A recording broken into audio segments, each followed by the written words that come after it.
Meet me at Central Park tomorrow, 2 p.m. by the fountain. Come alone. Sarah Martinez. I Googled her. Senior accountant at Pinnacle Properties for 8 years. Clean record, no red flags. Why risk contacting me? The next afternoon, I find Sarah nervously sitting on a park bench tossing breadcrumbs to pigeons. Mid-40s, professional, terrified. Children's laughter echoes nearby while she whispers explosive confessions. I've been documenting everything for months, she says, avoiding eye contact. Fake security contracts, money laundering, Brad's kickbacks. She slides me a manila envelope. Bank records, internal emails, the whole operation. Pinnacle Properties billing USA Prime Communities for security services they never deliver. Board chairs receiving kickbacks, Brad getting a cut as the visible enforcer. My hands shake flipping through documents showing fraud in dozens of communities. This isn't just our neighborhood, it's a criminal enterprise spanning 3 states. Why now? I ask. Brad's getting violent, she whispers. Last month, he broke a teenager's arm for resisting a security detention. The family didn't report it. I have kids, Mr. Reed. This has to stop. Moral outrage mixes with opportunity. This evidence exposes Brad and the entire network. What do you need from me? Keep building your case, get more neighbors to document experiences, coordinate with law enforcement when the time's right. She hesitates, then warns, be careful. If they realize what you're really doing, she doesn't finish. No need. That night, I update my spreadsheet with Sarah's intel. The scale is staggering. $2.3 million in fake security billing over 3 years across 47 communities. Elena finds me staring at numbers. How bad is it? Bad enough to bring down everyone involved, good enough to change everything. Brad thinks he's dealing with one annoying neighbor. He has no idea he's about to become the poster child for USA Prime fraud reform. The Tuesday assault changed everything. Elena is checking the mailbox, humming a Spanish lullaby when Brad's ridiculous fake cruiser rolls up, like he's responding to a bank robbery. I watch from the kitchen window. Ma'am, I need to discuss your husband's terrorist activities, he announces, stepping into Elena's personal space. Terrorist activities? Apparently, asking for bylaw citations makes me Osama bin Laden. Even from 30 feet away, I see Elena's teacher instincts kick in, same body language she uses with aggressive parents. My husband hasn't done anything wrong. Questioning authority is wrong. Spreading lies about security operations. Brad puffs up like a tactical peacock. Sedition? This mall security reject thinks he's protecting America from my spreadsheet. Elena steps back. Brad follows. Your husband's been telling neighbors not to comply with official violations. That's obstruction of justice. The smell of burnt coffee mixes with the crackle of his fake radio. Elena tries to de-escalate. Please step back, she says, firm but polite. Then Bradley Hutchinson makes the career-ending mistake. He grabs her wrist, twists it. Elena tries to pull away. Naturally, this 250-pound wannabe shoves my 5'4" wife into our car. Metallic bang, sharp cry, red fingerprints already forming. Rage floods me. Coffee shatters on the floor. But 15 years of insurance investigation taught me restraint. Instead of turning him into street pizza, I focus on evidence. Are you hurt? I ask Elena. Don't move. Photos first. By the time I help her inside, Brad struts back to his fake cruiser, smirking, adjusting his tactical vest, and drives off like a hero. Shaking, I call 911. I'd like to report an assault by someone impersonating a police officer. Detective Williams arrives 20 minutes later. Tired, professional. Sir, these community disputes usually work better through civil channels. Does this look like a civil dispute? I show him Elena's bruised wrist. Brad has zero authority. 30 minutes later, the phone rings. Pettin, right on schedule. Marcus, there was a misunderstanding this morning. Misunderstanding? Your thug assaulted my wife. Perhaps Elena was uncooperative with security protocols. Victim blaming hits like a slap. Mini twist crystallizes. This isn't corruption, it's racketeering. They escalate violence to protect their scheme and then blame the victims. Let me be clear, Roger. If Brad comes near my wife again, I'll show him what actual authority looks like. Careful, he warns. Brad has law enforcement connections. Of course, the protection racket includes real cops. That night, Elena grades papers with trembling hands. Her bruises smell of arnica cream. She whispers, "He really thinks he's a cop." Delusion doesn't make battery legal. I document everything. Photos, police reports, witness statements. Brad just upgraded this from civil fraud to federal civil rights violations. My phone buzzes. Sarah Martinez. Emergency board meeting tonight. They're panicking about legal exposure.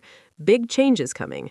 The next morning, taped to our front door, community safety alert. Marcus and Elena read designated as security threats. Enhanced monitoring protocols authorized. Compliance required. Brad is declaring martial law. But putting hands on Elena just activated every federal protection I've been quietly researching. The FBI takes civil rights violations seriously, especially when organized financial fraud is involved. I dial Agent Rebecca Torres. "This is Marcus Reed. Remember that USA Prime fraud case I mentioned? Well, now it's assault under color of law. When can we meet?" The game-changing email arrives at 11:47 p.m. Thursday. Subject: "You need to see this financial evidence." No signature, just Pinnacle internal records attached. "Mr. Reed, what happened to your wife crossed a line. These records show the real scope. Be careful." Sarah Martinez just went nuclear. I open the files while Elena sleeps upstairs, her wrist iced. Spreadsheets glow in the dark kitchen like a Justice Christmas tree. My insurance investigator brain vibrates with excitement. This isn't just Brad collecting fake fines. This is a multi-state criminal enterprise that would make the mafia jealous. The real scam?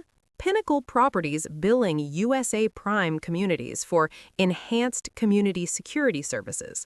$18,000 per month for professional patrols, surveillance systems, emergency response teams. Except none of those services exist. Our community alone has paid $486,000 over 3 years for security that consists entirely of Brad playing dress-up cop. But here's the beautiful part: the money trail. Pinnacle's corporate accounts show systematic fund diversion. Board chairs like Pettin get 30% kickbacks for approving fake security contracts. Brad takes 20% as the visible enforcer. Pinnacle executives pocket the remaining 50%. 47 USA Prime communities across Texas, Oklahoma, and Arkansas. Same pattern everywhere. Total fraud? $8.2 million over 5 years. I've spent 15 years catching insurance cheats who steal thousands. This steals millions. Internal emails make my blood sing. From Pettin to Pinnacle executives. Reed's situation requires immediate resolution. Enhanced enforcement protocols authorized. Whatever Brad needs to do. From Brad to Pettin. Handled the wife issue today. Sends a message to other troublemakers. Need board support if cops get involved. From Pinnacle CEO to regional managers. Willowbrook generating complaints. Authorize necessary community pressure to resolve. Cannot afford investigation. They're coordinating harassment of my family from corporate boardrooms. Sarah's intelligence reveals something even more valuable: panic. Internal memos show emergency legal consultations, document retention policies quietly changed, contingency plans for operational restructuring. They know they're exposed. They just don't know how badly. The federal implications make my head spin. Mail fraud for fake invoices across state lines, racketeering for organized criminal enterprise, civil rights violations for harassment, money laundering for concealing proceeds. Each charge carries decades in federal prison. I scroll through bank records showing Brad's personal account receiving regular deposits from Pinnacle's slush funds. This wannabe cop has collected $67,000 over 2 years for terrorizing families. The power dynamic just shifted. I'm no longer fighting a neighborhood bully. I'm hunting a criminal conspiracy with federal prosecutors salivating over this evidence. Elena finds me at 3 a.m., still reading financial records. How bad is it? Bad enough to destroy everyone involved. Good enough to fund our daughter's college from the civil settlement. We're having a daughter. Elena's eyes light up despite everything. Hypothetical daughter, yes, but we're going to own these people's assets when this is finished. I save Sarah's evidence to encrypted drives, email copies to secure cloud storage, and prep the documentation package that'll make FBI agent Torres's year. Brad thinks assaulting Elena was a power move. Really, he just handed me the keys to an $8.2 million criminal empire. Tomorrow, this stops being a neighborhood dispute and becomes a federal case. The war room went operational at 6 a.m. Friday. My home office transforms into a federal case command center. Wall-mounted timeline tracking 3 years of financial fraud. Victim impact statements from 47 families. Sarah Martinez's smoking gun evidence spread across every available surface. The smell of permanent markers and fresh printer ink mixing with Elena's stress-baking vanilla cookies. Elena coordinates from our kitchen table, grading papers between encrypted emails with FBI agent Rebecca Torres. Her teacher skills prove invaluable for managing federal evidence. Marcus, the FBI wants victim impact statements formatted specific ways, she calls out. Medical documentation, financial losses, psychological trauma, all separated into categories. I'm building spreadsheets that would make federal prosecutors weep with joy. Column A, victim names. Column B, total fraud losses. Column C, criminal violations per family. Column D, statute of limitations compliance. The beautiful part? Every federal crime is documented by the criminals themselves. Sarah's emails show intent for racketeering. Brad's assault on Elena proves violence for enhanced sentencing. Petton's coordination emails prove conspiracy across state lines. One last piece is needed: direct evidence of Brad taking money while claiming law enforcement authority. Time for the financial honey trap. Most people don't understand federal fraud cases. Prosecutors need ironclad evidence of criminal intent. Circumstantial cases fail in court. But if you can record someone demanding money while claiming fake authority, that's a federal civil rights violation under color of law, and it carries 20-year sentences. I withdraw $500 in sequential bills, photographing every serial number. When Brad demands his next fake fine, I'll hand over marked cash while recording him claiming law enforcement authority. The psychological operation is simple. Brad must believe he's winning. I stop questioning violations, pay his fake fines promptly, act defeated. His narcissistic personality craves submission from intimidated neighbors.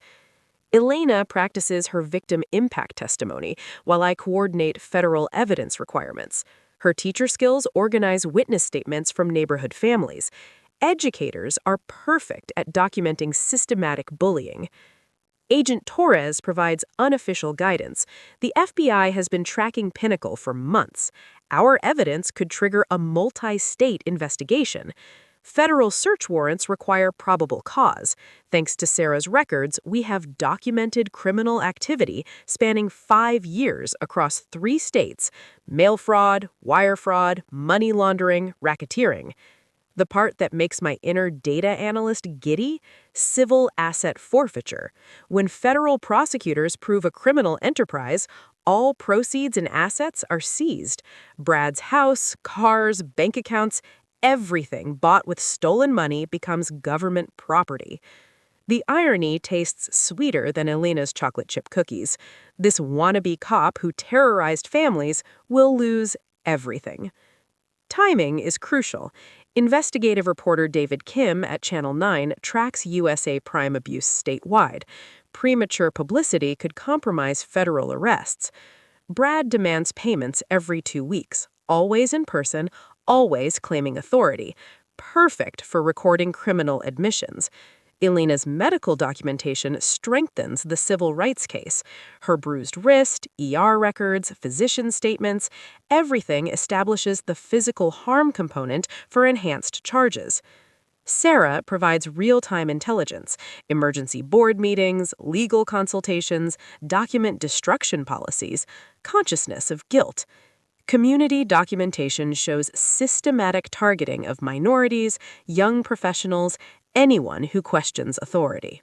Brad's enforcement patterns show clear discriminatory intent, elevating this from simple fraud to federal civil rights violations. My insurance fraud background taught me that criminals always have contingency plans. Brad and Peyton would try to blame everything on misunderstandings or unauthorized actions. But Sarah's emails prove coordinated criminal intent from corporate executives down to neighborhood enforcers. Psychologically, I need to stay calm during Brad's final power plays. He'll escalate threats and harassment as he senses something changing. My job? Document everything while appearing defeated and compliant. Elena arranges temporary housing with her sister during the evidence-gathering finale. If Brad realizes we're building a federal case, the violence could escalate beyond simple assault. 24 hours from now, Bradley Hutchinson goes from neighborhood bully to federal defendant. He just doesn't know it yet. The marked money sits in my wallet, serial numbers memorized. Recording equipment is tested and ready. Time to catch a fake cop. Brad's final power trip begins with a community-wide email that makes my insurance investigator brain practically dance. Subject: enhanced security protocols, mandatory compliance, effective immediately. All Willowbrook residents must register visitor information 48 hours in advance. Vehicle inspections will be conducted weekly. Failure to comply will result in immediate enforcement action. Federal security guidelines are non-negotiable. Community Protection Officer B. Hutchinson. This mall security reject actually believes he works for Homeland Security. The email hits 47 family inboxes, triggering exactly the panicked response Brad craves. Neighbors call each other, asking if they really need to register their pizza delivery guys with wannabe cop Brad. Perfect timing for my marked money operation. I wait exactly 3 days, long enough for Brad's ego to inflate, before violating his new landscaping regulations. I leave my rake visible in the driveway overnight, creating the unsecured equipment violation Brad has been dying to enforce. Tuesday, 8 a.m. sharp, the tactical peacock waddles over with his clipboard of manufactured authority. "Mr. Reed, I see you're testing our new compliance standards," he announces, adjusting his fake radio like he's coordinating with SWAT. "Sorry about the rake. I forgot it was outside." I'm wearing the wire Agent Torres provided, recording every word of this federal crime in progress. Landscaping equipment violations are serious safety hazards, he puffs up like a tactical blowfish. $300 fine, payable immediately. I bait him. $300 seems like a lot for leaving a rake out. My authority comes directly from federal community mandates. When I issue a violation, it's the same as if a police officer wrote a ticket. Beautiful. Direct claims of law enforcement authority while demanding money. Federal prosecutors dream about evidence this clean.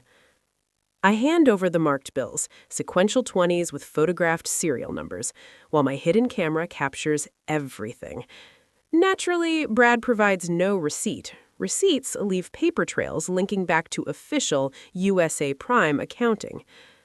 Just to clarify, I continue recording, you're saying your authority is the same as real police officers?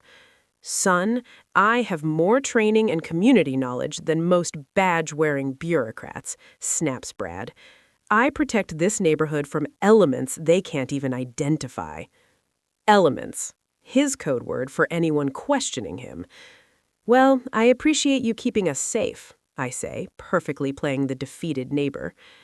Brad struts back to his fake cruiser, $300 richer, completely unaware he just committed multiple federal felonies on camera. The mini twist comes 6 hours later. Peyton calls, voice barely controlled. "Marcus, I understand Brad had to issue another violation today." "Yes, sir," I say, playing obedient resident while Agent Torres traces Peyton's call from the FBI field office. "Good. Compliance with community standards is essential." Peyton's voice strains, scripted. "But I want you to know some residents have been asking questions about Brad's work." Some residents. Translation, federal investigators are asking questions. What kind of questions? Official questions from people who don't understand community requirements. Long pause. "If anyone contacts you about Brad's work, refer them to me immediately, for everyone's protection." Everyone's protection, sure, Roger. Protect that criminal enterprise. "Marcus, your family's compliance record has been noted. Good neighbors get rewarded in this community." Threat wrapped in fake praise. Classic organized crime intimidation. After Peyton hangs up, I call Agent Torres with the update. They know federal investigators are asking questions. Perfect. How did the recorded transaction go? Brad claimed law enforcement authority while taking marked money. Everything's documented. Outstanding. We're coordinating arrest warrants with the U.S. Attorney's Office. Probably 48 hours. 48 hours until Brad's fake cop fantasy becomes a federal prison reality. That evening, Elena returns from her sister's house to help with final evidence organization. The smell of her nervous chamomile tea mixes with the printer's hum, producing witness statements and financial documentation for federal prosecutors. "How much longer?" I say. "Soon, very soon." I show her the marked bills, serial numbers secured in FBI evidence bags. Brad just bought himself a federal conviction. The irony tastes better than Elena's victory cookies. This wannabe cop will soon discover what real law enforcement looks like from the defendant's table. Brad's final mistake begins with an email that reads like a wannabe dictator's fever dream. "Mandatory community meeting Friday 7 p.m. Community Center. All residents must attend emergency session addressing security threats. New enforcement protocols will be announced. Non-attendance will be documented. Community Protection Officer B. Hutchinson." This mall security reject actually believes he works for Homeland Security. The message lands Thursday afternoon, giving families less than 24 hours notice. Classic intimidation. No time to organize resistance or legal consultation. But Brad doesn't know Agent Torres has coordinated with local media for weeks. This mandatory meeting is about to become the perfect stage for his very public federal arrest. Elena and I spend Thursday evening on final evidence prep, while Sarah Martinez provides real-time intelligence from inside Pinnacle Properties. Her encrypted messages reveal the criminal enterprise in full panic mode. Emergency legal consultations, operational restructuring, Peyton demanding immediate resolution, Brad authorized for enhanced community pressure. Corporate executives authorizing a mall security guard to terrorize families. Document destruction policies quietly updated, email retention reduced, offshore accounts moved, consciousness of guilt piling up for federal prosecutors. Friday morning brings the mini twist that transforms everything. Agent Torres calls. "Marcus, we just got cooperation with 3 other communities with identical Pinnacle fraud patterns: Houston, Little Rock, Tulsa. Your case triggered a multi-state federal investigation." Multi-state federal investigation. Those words taste like justice wrapped in karma. Total communities affected, 67 across 4 states. Conservative estimate, $122.3 million in fraud over 6 years. Your evidence convinced prosecutors this is worth major federal resources. $12 million. Brad and Peyton just graduated from neighborhood bullies to major federal defendants. The afternoon brings Brad's preemptive intimidation tour. He visits houses, reminding residents about mandatory attendance and consequences for troublemakers. At 4 p.m., he knocks on our door. I'm ready with final recorded evidence. "Mr. Reed, I trust you'll be attending tonight's security briefing," he announces, standing on our porch like a tactical emperor. "Wouldn't miss it," I reply, recording every word. "Good, because tonight we're implementing new protocols for dealing with disruptive elements." His hand rests casually on his fake baton. Pettin received 4 years for conspiracy and money laundering. Our distinguished board chairman looked considerably less distinguished in federal prison orange, especially after prosecutors revealed his $340,000 in personal kickbacks from the scheme. Pinnacle Properties settled for $8.7 million in federal penalties and victim restitution.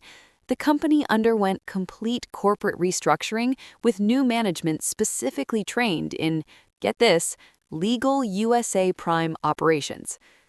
Elena and I received $127,000 from the Victim Restitution Fund, enough to finish our basement renovation and start the college fund for our hypothetical daughter. Elena's stress-induced health problems eased once Brad's tactical boots stopped threatening our daily peace. Professional recognition kept surprising us. The FBI featured my investigation methodology in their white-collar crime training manual, a section on financial pattern analysis in organized USA prime fraud. Agent Torres jokes that my evidence organization skills put most federal prosecutors to shame. Elena received the State Teachers Union Community Courage Award for standing up to systematic bullying. Her acceptance speech about protecting families from neighborhood predators moved folks and inspired 3 other communities to investigate suspicious USA prime enforcement. Sarah Martinez, our inside whistleblower, received $400,000 in federal reward money and was immediately hired by the FBI's Financial Crimes Unit. Her expertise in spotting fraudulent billing schemes made her invaluable for investigating similar operations nationwide. The ripple effects expanded beyond our cul-de-sac. 47 communities across 4 states opened probes into their Pinnacle contracts. The Texas Attorney General created a USA Prime fraud task force to investigate fake security billing schemes. Congressional hearings on USA Prime accountability began last month. Our case, the flagship example of how organized criminals exploit homeowner vulnerabilities. Proposed federal legislation would require USA Prime management companies to undergo background checks and maintain transparent financial audits. But the real victory lived in our transformed community. Willowbrook Estates voted unanimously for self-management, establishing a resident-elected board with 2-year term limits and mandatory financial transparency. Our monthly meetings now featured actual discussion instead of intimidated silence. We launched the Elena's Garden Community Justice Fund, a $50,000 annual scholarship program for students pursuing community advocacy, victim services, or white-collar crime investigation.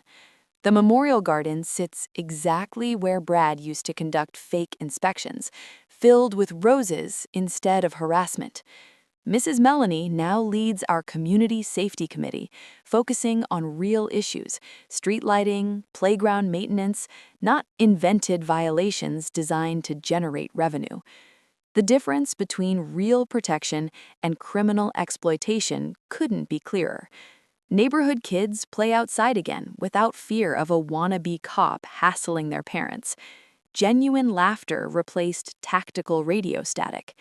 Elena's weekend baking returned to celebration instead of cure for anxiety.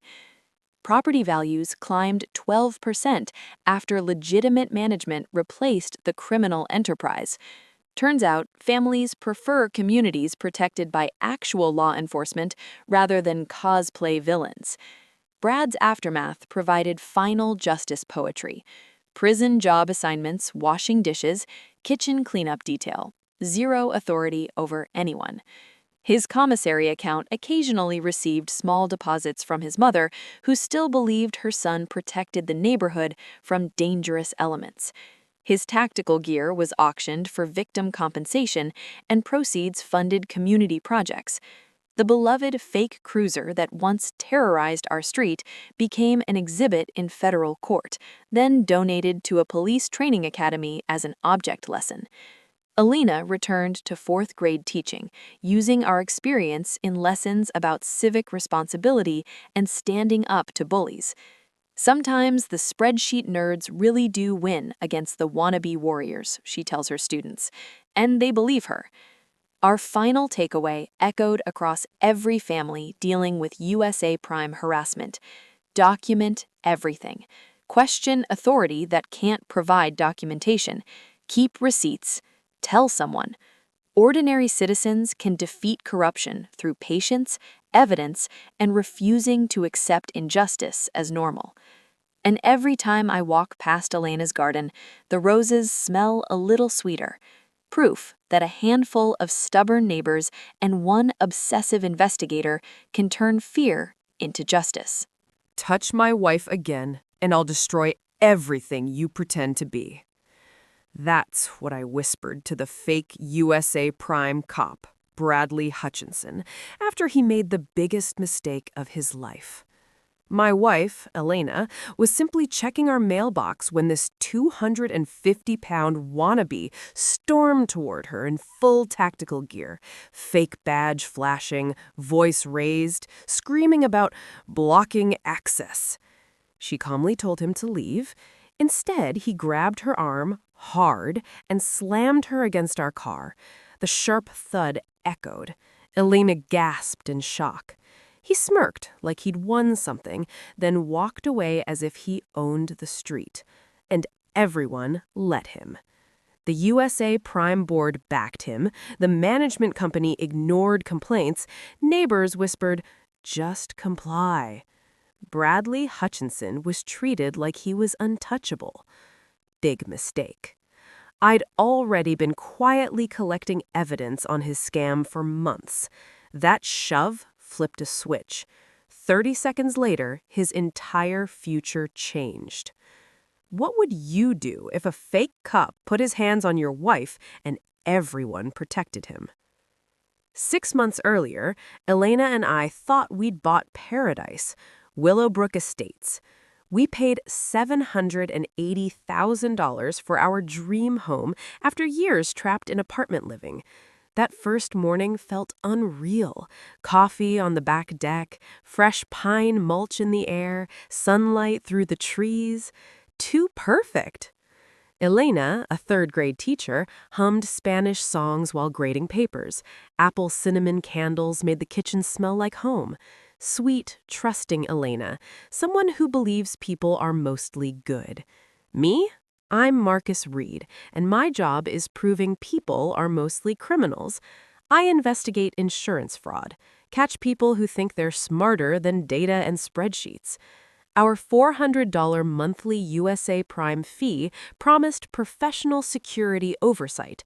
What we got was Bradley Hutchinson, 250 pounds of tactical cosplay and unresolved daddy issues. He strutted through the neighborhood like a dictator, modified police interceptor with illegal emergency lights, combat vest, radio crackling with imaginary chatter, clipboard full of made-up violations. A man dressed like a Navy SEAL to intimidate soccer moms. That was the first red flag.